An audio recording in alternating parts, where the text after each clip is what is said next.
Amen. Alléluia. Amen.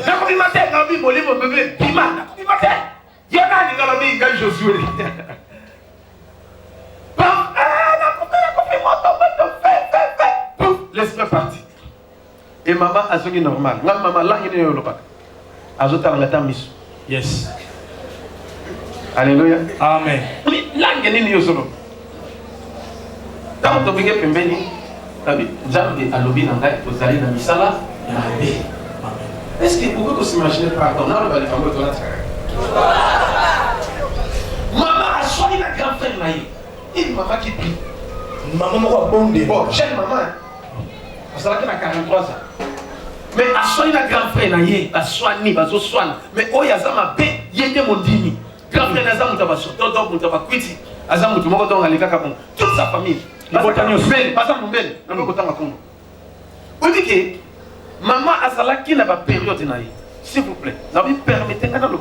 Amen. Parce que soit un grand frère, papa, maman, quand il le voit, il dit ça, pas bien de l'homme. Kindo. Grand frère, bébé, la grand frère, ton gars, la naïe. Combat, le bébé, tout. Maman n'a pas ma casse à l'oka bademo. Alléluia, Amen. Yes. Yes. Vous voyez, il y a une personne qui domine sur il la rendre malheureuse. Il y a des gens qui dominent dans l'entreprise, dans le pays, partout. Ils dominent les semblables pour les rendre malheureux. Amen. Ne permettez pas à une personne de dominer sur toi. À part Jésus, c'est lui notre libérateur. C'est lui notre maître. Nous sommes ses enfants. Amen. Ne permettez pas, on a quatre la famille. Yes, amen. Amen.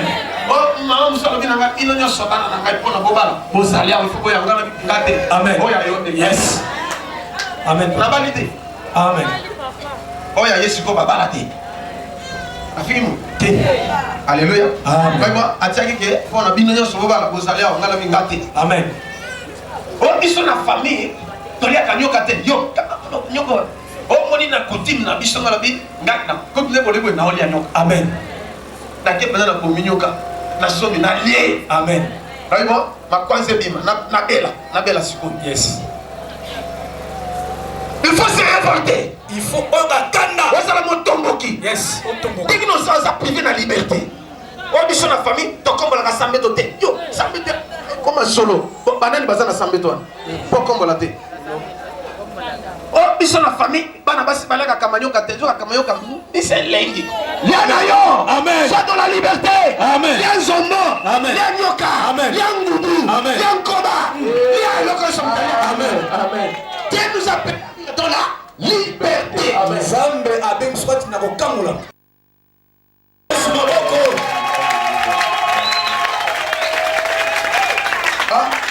Je n'ai pas encore prêché. Nanu na teite. C'est quelle introduction. Ozala ebandeli. Maintenant, je vais entrer dans le message. Siko na lina kota katsi. Mon message est court, mais bien profond. Message nanga ezali Néhémie chapitre 4. Néhémie chapitre 4. Verset 13 à 15. Verset 13 à 15.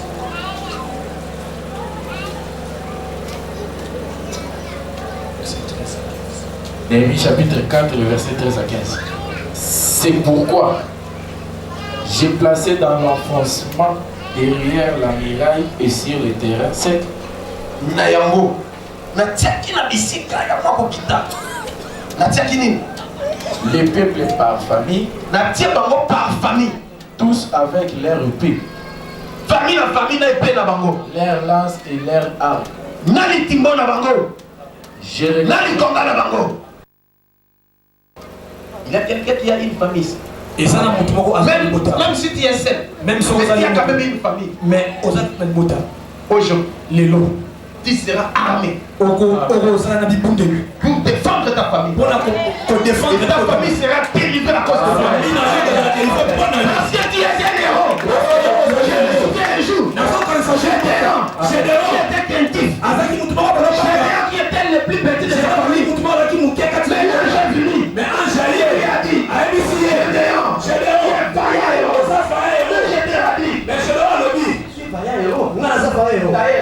le plus petit de ma famille. Nazali Et ma famille était plus pauvre. famille nanga ezali libota moko ya pasi. Alors, comment est-ce que tu appelles voyage? Ndenge nini yo obe anga voyage yo? Parce que Dieu avait déjà dit. Ouais, t'es ça, Si on a tu dit es déjà. dans Gédéon, un homme est incapable de délivrer. Mutu moko Un ala homme incapable. sans force. Mutu moko ina makasi te. Mais Dieu va lui doter d'une force Mais ça m'a pesi ya makasi. pour délivrer Israël. Mpona kotambola Israël. L'Éternel avait dit à Gédéon, Mais nini nzambe esaki Gédéon? va Kende. avec cette force Na makasi oyo ozala bongo. et il délivrera Israël. Okodeliva Israël. Dis bata Madia, Okobeta bamadiakisi. Lokola mutu moko. moi-même Dieu. Ngai moko nsasela avec toi. Kozala na yo. Je vous dis, Ekozalisa yo.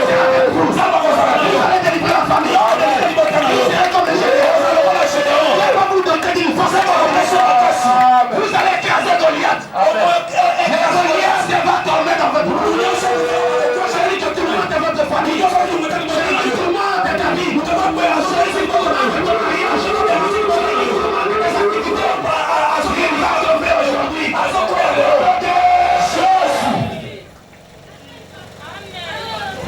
Il passe dans les enfoncements des familles. Na mabota. Chaque famille avait une épée. Libota nyonso ezali Une lance. na lance C'est le javelot. na javelot. Est-ce que vous comprenez le javelot? Amen. C'est les boucliers de la protection.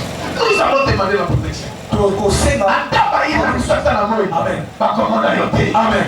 Ataba sali nyonso. Yes. Bakomona ebale. Amen. Ataba sali nyonso bakomona moto. Amen. Or l'eau c'est Dieu lui-même. Amen. Or le feu c'est Dieu lui-même. Amen. Et le feu va les dévorer. Amen. Moto kokumba bango. Ouais, Yahweh.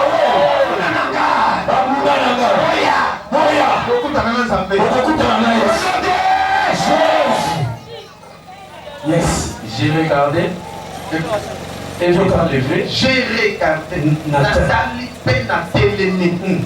J'ai dit au grand, Nayebisi na bato minene. au magistrat Mpe nayebisi na nani na bamagistrat. et au reste du peuple, Mpe nayebisi bato nyonso. ne les craignez pas. Obanga bango te. Amen. Moi aussi Josué. N'appelle Josué. J'ai regardé. Nathalie. Et je me suis levé. Natelemi. C'est pourquoi je vous dis. Na yango nazongisa Ne yo. craignez pas vos ennemis. Obanda banguna na yo te. Ne craignez pas même le diable.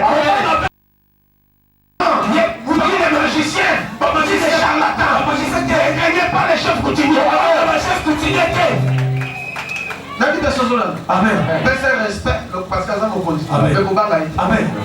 Quel que soit ses fétiches, Ata ndenge ni azali bakisi na quelle ye. que soit sa taille, Quelle que soit taille na ye. sa dimension de la sorcellerie, Ata ndenge ni azali. il va l'écraser en pièces. Il sera écrasé. Akozala ko bakoécrase ye. Oui. Quelle que soit ta maladie, Quelle que soit maladie na yo. il faut y avoir maladie. Zambazali, il faut y avoir color. Amen. Amen. Ne les craignez pas.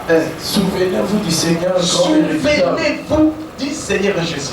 Bokanisa Yesu Christ. Il est grand et redoutable. Azali monene. Je n'ai jamais vu un Dieu comme Jésus. Nana mona nzambe te lokola Yesu. Je n'ai jamais vu un homme comme Jésus. Nana mona mutu te lokola Yesu. Comme Jésus. Nana mona mutu te lokola Celui Yesu. qui parle. Mutu azoloba. Et les montagnes s'écoulent. E bangomba ezoko. Celui qui parle. Mutu azoloba. Il fait affronter des biches. Celui qui parle. Azoloba. Et des choses se réalisent. Makambo Oh ezokokisama. non, je n'ai jamais vu. Oh nana mona te. Il y a un Dieu comme Nana mona Jésus. te mutu lokola Il est Yesu. incomparable. Azali. Amen. Bakokana ye na eloko moko te. Il est redoutable. Amen. C'est lui que vous devez craindre. Ezali ye nde esengeli kobanga. C'est lui que vous devez redouter. Ye nde esengeli Parce que kobanga. même les démons Même bandoki. tremblent devant Jésus. balengaka liboso ya Se Yesu. nous fléchissent devant lui. Mabolongo Que nyonso. les diables fléchissent de nous. Satana Que les ayaka. démons fléchissent de nous. Bandoki bayaka. Moi j'ai ce Dieu. Moi naza na nzambe wana. Pourquoi? Na yango Dans le livre des Galates, na au mobosha ya chapitre Galati. 5, verset 20. Qu'est-ce nous dit la Bible? Galates chapitre 5, verset 20. L'idolâtrie, la magie, l'inimitié, les querelles, les jalousies, les animosités, les disputes, les divisions, les sectes, l'envie, l'ivrognerie, les excès de table et les choses semblables. biloko nyonso wana ezali mabe botika yango. Amen. Nalobi amen. Amen. Soki otiki yango Là, au Pessinzele pas na Jésus afin na katina. Amen. Au Pessinzele na Christ aeba ko dominer na zoto na yo. Amen. Ko linga te biloko na to tangi dominer yo. Amen. Mais yo ngi dominer yango. Amen. Mais Christ a dominé yo. Yes. Nde ko sala na Galates chapitre 2 verset 20. Amen. Yes. Yes. Amen. Amen.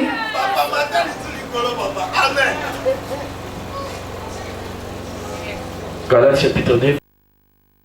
J'ai été crucifié avec Christ. J'ai été crucifié avec Christ. Voilà.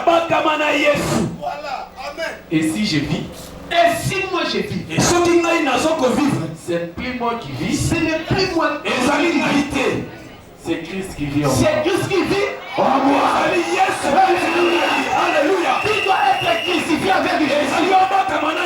Alléluia. Amen. Et si tu es crucifié avec Jésus, ce ne sera pas toi qui va combattre. Ce ne sera pas toi. Ça sera Christ qui va combattre. C'est pourquoi Paul dit, moi je vis. Ce n'est plus moi. Il y a quelqu'un qui est cet homme c'est Christ.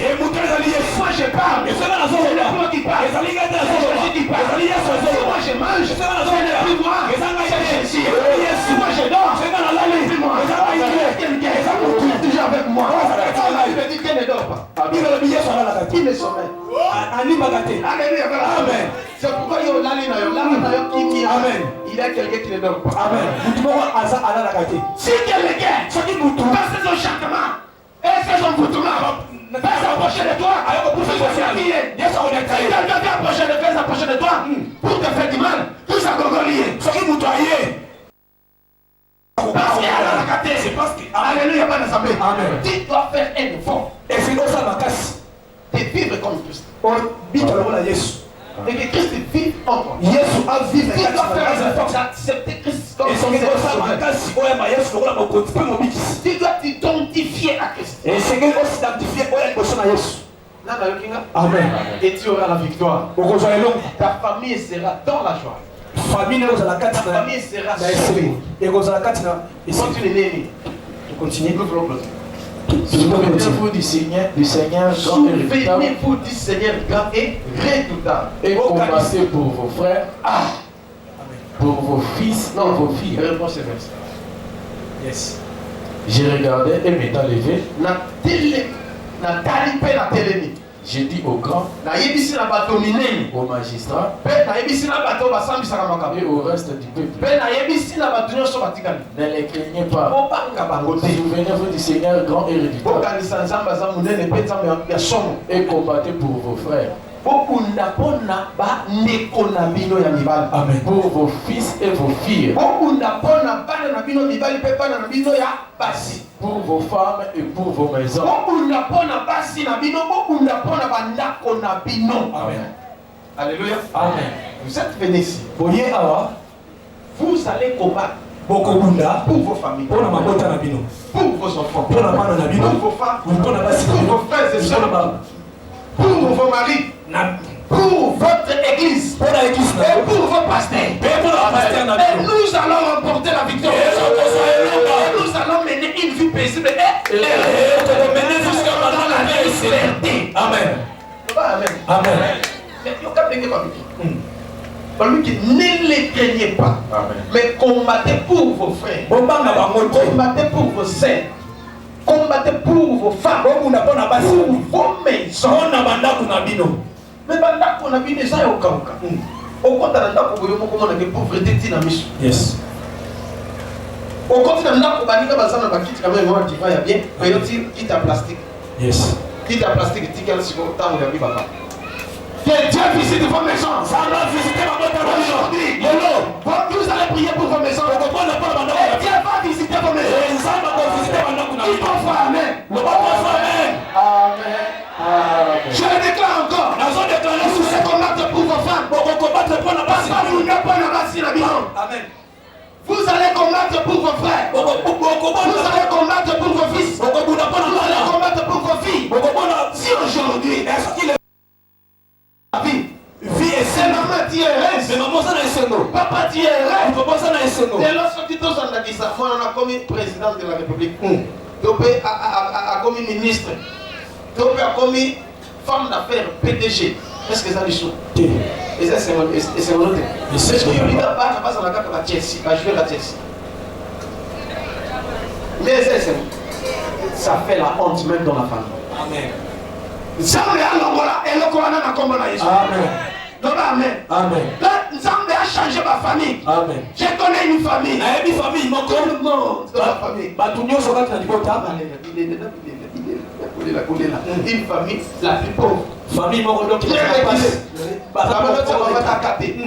Pour ne pas vivre, il faut attendre ça. Ce qui m'a démêlé, ce qui n'est. Dieu les a visités. Ça va visiter. Qui a visité un frère. Ça va visiter pour de la famille. C'est lui qui est devenu comme le pilier de la famille. Et bien on a à communiquer. On a aussi au Canada, aussi aux États-Unis. Amen.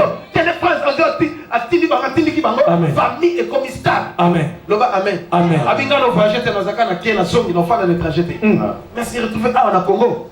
Toi aussi, la bénédiction est ici dans cette église. Bénédiction dans les habitants. T'as envoyé ici. Il y a envoyé ici avec raison. Il a vu et il a constaté. Il y a un temps. L'homme est tombé sur l'homme. Saloperie à tous. Saloperie pour nos femmes. Pour nos enfants. Pour nos parents. Pour l'église. Dieu va anéantir la femme. Lorsque nos ennemis apprirent que nous étions avertis, Dieu anéantit leur projet. Amen. Il veut que Dieu anéantisse le projet de tes ennemis. Que Dieu anéantisse le projet de tes ennemis. Lève-toi et dis 3 fois. Amen.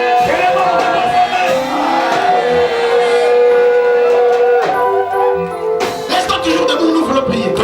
Toujours y a côté vivant.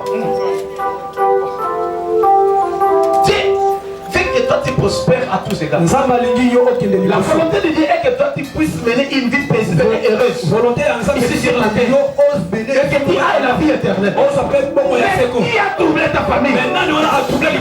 Qui a osé te mettre sa main sur ta famille? Aujourd'hui c'est réglé. Et c'est maintenant. Il va te délivrer. Il va te délivrer ta famille. Et tu verras. Qui te régira. Et tu viendras témoigner. Dieu de même. Dieu de Josué. Nous c'est Jésus. Lui qui change les circonstances. Lui qui change même les raisonnements. Et il a déclaré. Amen. Bayebi déjà que yo comme ça mais. Banguna na yo bayebi ko ye a. Amen. Ndenge ba pekisa ka mama moko. Bayi mama yo ke wa. Oh na kesambela na église wa. Josué bien grand magicien. Au Nigeria de lié. Yes. Asi on tient en Nigeria. Non, comment on attend Nigeria, tu ne peux Nigeria. Puis Azo confirmé, Naïdi est très bien. Nous allons en Nigeria, mais à quel moment on a aussi en Nigeria. Miracle Salamana, c'est pas lui. Il a un démon. Miracle Salamana, Josué Esaïe était Azana Moutouma, un démon. Oh, il y a quelqu'un qui me connaissait très bien. Oh, Esaïe Moutouma, il a déclaré qui est monté. Alors bien, tu es allé au côté de lui-ci. Moutouma, c'est mon pasteur. Azali pasteur Nangaï. Je le connais très bien. Il n'a jamais été en Nigeria. Ah, qu'il n'a même pas en Nigeria. Mais qu'est-ce qui lui a fait grâce? Mais ni Esaïe Ngolou, Jésus lui a fait grâce. Sans mener Esaïe Ngolou, Jésus. Mais si tu ranges le parlement, c'est le bisous pour le pasteur Nangaï. Je vais te coller le bien de mon. N'a pas fait. D'Israël grâce. Oh, n'a pas écrasé. Frère, il y a ça la justice. Et il y a des gens. Et ça là-bas, quand on parle, il y a des gens pasteurs. Les paroles m'avaient pas passé. Ils commencent à commander. Il y a des gens commandés. Ils ont accès à Bicolo. Amen. Amen. Amen. Amen. Ça le prend difficilement. Le bas contre Mahomet, il dit Sioko, final. Yes. Alors, qui met des leçons, fini prophète. Amen. Alors, si continue à qui va là. Là, on va aller ici, ceux qui prochain, pourquoi il y a pas dit, à tout bien, pourquoi tout bien prochain. Et il y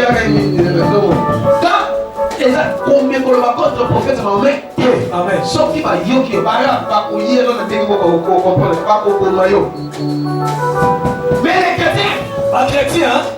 Je comprends pas. Maman m'a compris quand il y a un miracle. Amen. Mais la même personne à qui on a pasteur. Amen. Non, n'ayez pas cette habitude. Même à côté de Bilokwa. Amen. Et à tête, comme on a dit, Amen. Ce qui vous a autant à pasteur, donc Samuel, donc pasteur Zikos, donc Josué. Il y a ça que papa, maman, Tika. Mais là, Bilokwa, nous sommes béquilles. Amen. Amen. Yes. Amen. Amen. Comme il soit, Amen. Amen. N'autorisez pas que parce que derrière les cotons là, parce que les hommes de il y a la malédiction. Si ma coton va passer ensemble et au moins il va souffrir. Amen. Problème. Amen. Amen. Mais la peste à l'histoire de maman Oyo, maman Aïna quand elle s'est motive. Pas content à le roi de Libala na ye kufi. Obala kibie abali. Voici pourquoi on a histoire. Maman Samela a compté ma chaîne, Akena Seka, Akena armée de l'éternel, Akena armée de victoire, Attends le 17e femme Hollande, Asali Nyos, rien. Mais, Kassi, ayo kutana pasteur na biso. Pasteur a dit à papa, maman, il t'a dit que papa n'a pas souffert. Papa banda qui manda, même un franc a-t-il la gâté. Nous avons souffert, tant qu'il y a besoin d'âme. Parce qu'il n'a pas d'âme. TV, il y a noir et blanc. N'importe quel TV noir et blanc. Pero, tu vas mettre tout. Yes. Amen. Viens aussi, maté. Aïe, maman, nous poser ma question. Est-ce que vous avez un problème de côté à positif? Est-ce qu'au final, ça va jamais été? Est-ce que vous avez un problème de habiter? Et ça, quand on s'en a dit, moi, comme dans l'inagété, Abinan, oh Josué, Abi, à Saloni, et l'autre côté, c'est là où vient le problème. Le gars, il va sur la main. Maman a bien gagné. Ça, on a gagné, au Koutani, le soleil. Maman, il t'a dit, pasteur, il a au bout d'un oeil. Oh, mais, dans l'inagété, na saloni et le côté on a assisté à l'opos koina aligakate mais l'église du colonios ayaka l'église dit tant le problème est que nous makas okoma semaine nous ça des occasions pas mamolan akebo yes ake amen de ake bisque belé mais solution à toi maman mais oyini kai otongi kai ozwini dans la seconde ni makambo de bébé. Nous allons prier et Dieu va se manifester. Si tu t'es converti totalement, moi je vais prier pour toi. Elle a accepté, oui, je me réponds. Pardonne-moi. J'ai prié à 10h. Et à 13h, son mari est revenu. Alléluia. Amen. C'était un certain vendredi. Et le samedi matin, on m'a appelé à la maison. J'arrive, je trouve papa. Atie makolo Nicolas, maman zokate mazak. Amen. Papa, mon pasteur, comment ça va? Ça va, papa? Maman va dire qu'on est là. Alléluia. Et d'accord, ils sont ambiance. Amen. Ceux qui ont allé ndako na yo et comment qui dit ça matonga basala nzambe sope otonga ba pasteur ata biso te même ba pasteur mususu sala est fort ya okutana prophète Samuel. Amen. Peut-être on va changer son finganga son tonga son tonga il va donc pasteur Zikos donc pas serviteur pas jeune serviteur même le plus petit disciple même oya sewana là aussi dans la suite Samuel après prière à Koyamoyo confesser à prier pour nous nzambe libono yo soki te na yo la famille on va quand on veut pour votre famille retour et que ça la famille amen parce que nous voulons que Dieu se manifeste nous voulons que Dieu puisse délivrer nos familles nous voulons que toi tu puisses avoir la solution et la guérison parce que je suis très en colère tu as beaucoup souffert et aujourd'hui Dieu va te délivrer il va te rendre libre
yo, to bana na yo, to mwasi na yo, pona musala na yo, pona ba activité na yo.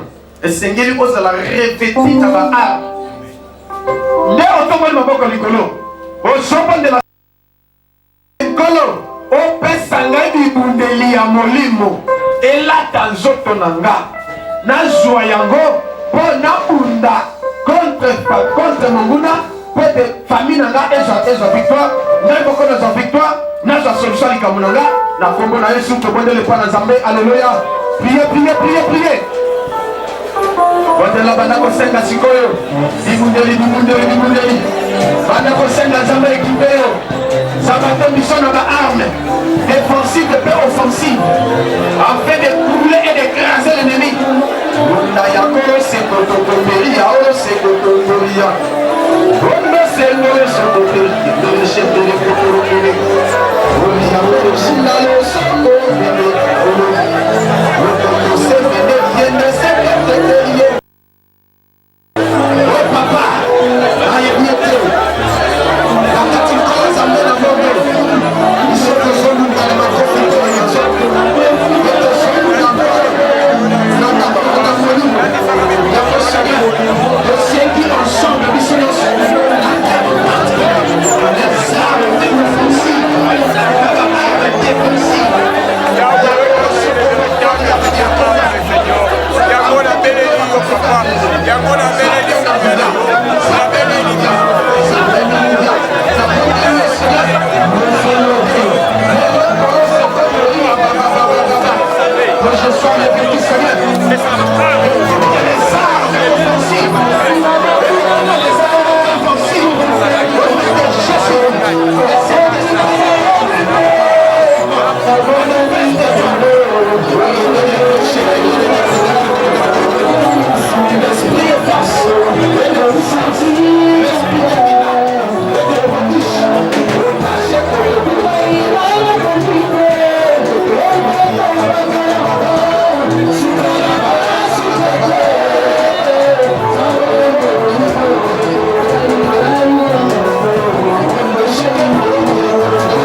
Dès que vous avez moto, soit que vous êtes malade dans l'ibum, soit que vous avez moto, si vous avez l'ibum, tout va malade dans l'ibum. Désolé, moi, si ceux qui sont malades dans le Mukongo, aussi quand vous avez moto, et si qui sont malades, dans le Mukongo, dans l'ibum, dans le Makolo, dans le Moutou, malade les autres qui étaient si ceux qui sont alinani, dans la pauvreté, dans le Moutou, oya domina yo, oya domina, azala nani, si cause tenga moto et tout mabango nyonso. Famille ça la délivrer, nous ça la délivrer na kombo na Yesu. Elle est la moto. Elle est la moto. Elle est la moto.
Parce que c'est l'Esprit Saint qui agit. C'est l'esprit de force, l'esprit de liberté.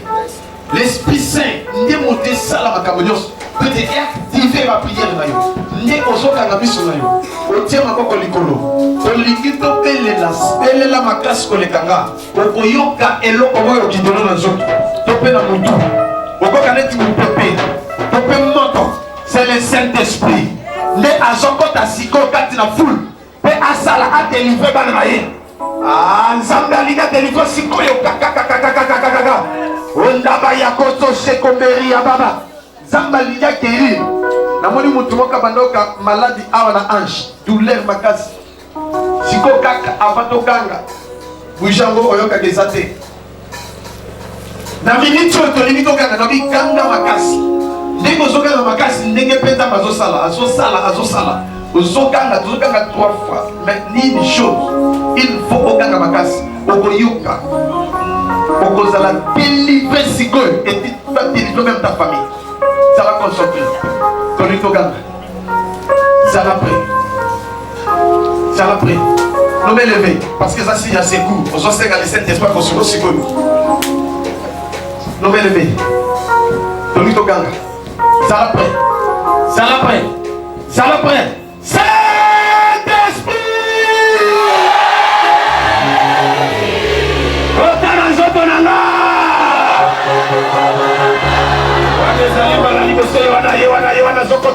Le Saint-Esprit, l'Esprit Saint, à son casiko, pour à toucher, pour à guérir, pour à délivrer. Au soyo casiko, au soyo quelque chose, il y a les cas, ça la peut recevoir. Ça la prend.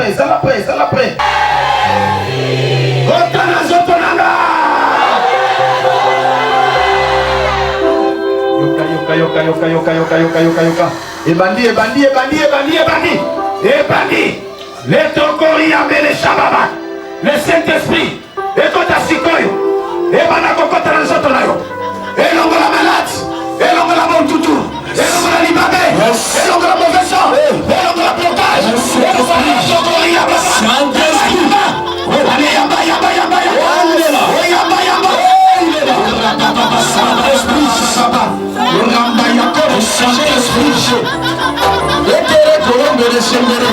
L'esprit de consolation.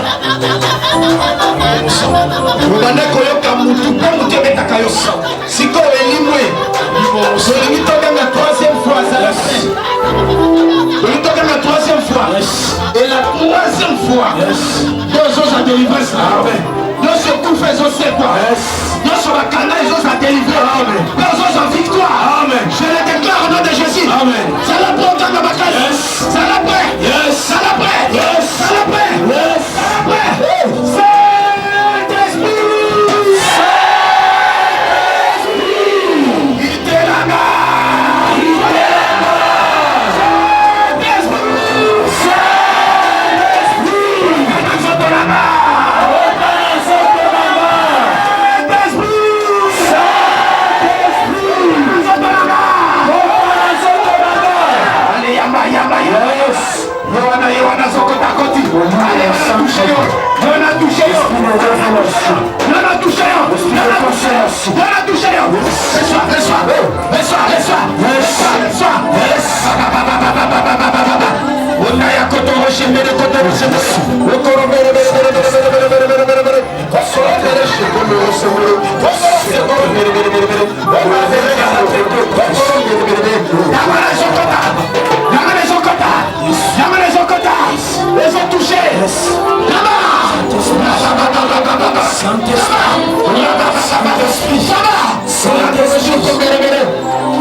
Oh Yesu, merci.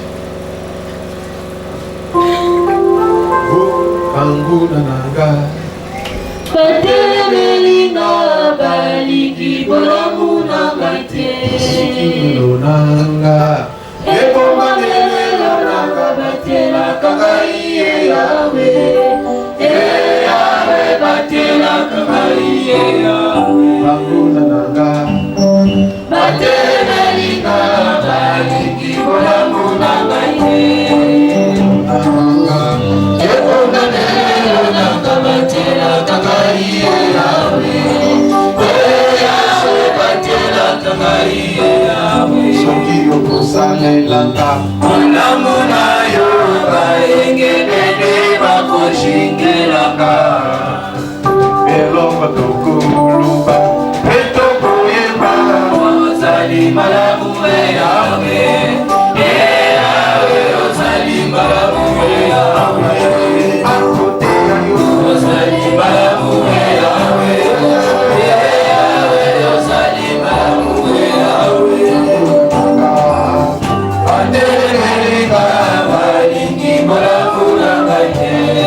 Onction ya Nzambe elata yo. Onction ya Nzambe elata yo. Onction ya Nzambe elata yo. Onction ya Nzambe elata yo. Na communiquer yo force. Na communiquer yo courage. Ndenge Nzambe a communiqué ki na Gédéon. Pe Gédéon a réussi. Ngai na communiquer yo force. Au nom de Jésus, banda de l'eau. Mutu nyonso oyo asimbaki famille na yo. Mutu nyonso asimbaki na chance na yo. Mutu nyonso ablokaki yo. Na minute oyo nazodeklare Nzambe abeta ye na kombo na Yesu. Na deklare oyo abloka libota na yo, oyo abloka makambo na yo, oyo abloka famille na yo. Azala tata, azala mama, azala yaya, azala ndeko, azala na quartier. Lelo Nzambe abeta ye na kombo na Yesu. Amen. Ndeko lobi amen na makambo ebandi lelo. Amen. Oyo abongoli motema nde Nzambe atiki ye. Soki abongoli motema te, Nzambe abeta ye na kombo na Yesu. Amen. Maladie etungisi yo et disparaître sikoyo au nom de Jésus. Nzambe apambola bino mpe avisite bino na kombo na Yesu Kristo tolobi. Amen. Amen.